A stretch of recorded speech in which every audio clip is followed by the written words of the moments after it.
Hey guys, so today I'm going to show you the perfect simple DIY that you can do for your toddler, and it's how you can do your own chalkboard wall. We started off with a wall in our kitchen that looked like this. It was a complete mess with little David's food stains and where he tried to make marks with crayons. And we just used some simple chalk paint, a couple of rollers, a pail for the paint, some paint tape, and I had this cover for the outlet that I didn't use, and I'll let you know why later. First step, it was really just sanding the wall down really well, making sure that the wall was even, that I had gotten any debris off of the wall from, like I said earlier, where there were food stains, any other crayon marks or anything else on the wall. I just wanted to make sure that it was really clean, that it was really even, because again, though it was chalk paint that we were adding to the wall, it was yet still paint, and I didn't want anything to come through after we painted.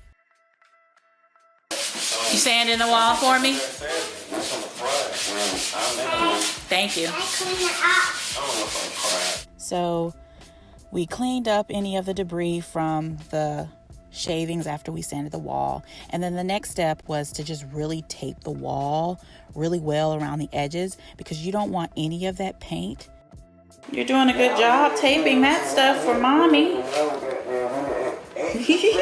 to come through as you're painting. So just really tape the wall down and be really precise with where you're taping it, because you just don't want that paint to seep through on any unwanted surfaces.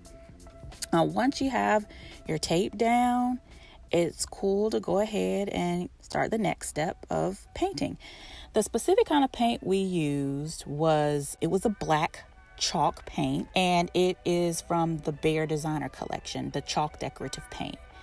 And we just got to rolling. So my husband is a better roller than I am, because he does a really good job of, if you can see those lines there between where he's starting to roll and stopping, he just continues to go over those until you don't see those lines anymore. Because what can happen is those lines will actually show up in the drying of the paint on your wall, and you don't want to see that. So he showed me how to go over the paint more accurately, so we didn't have those lines, and we just started doing this wall together. And we had a really small can of paint, and it was more than enough actually to cover that small section of a wall. And what we ended up doing, instead of using the outlet cover, I didn't want a sore eye spot on the chalkboard wall with that light color outlet cover and the dark chalk paint. So what I ended up doing was just covering that outlet completely with the painter's tape, and then we covered over that painter's tape that's on the outlet with the chalkboard paint.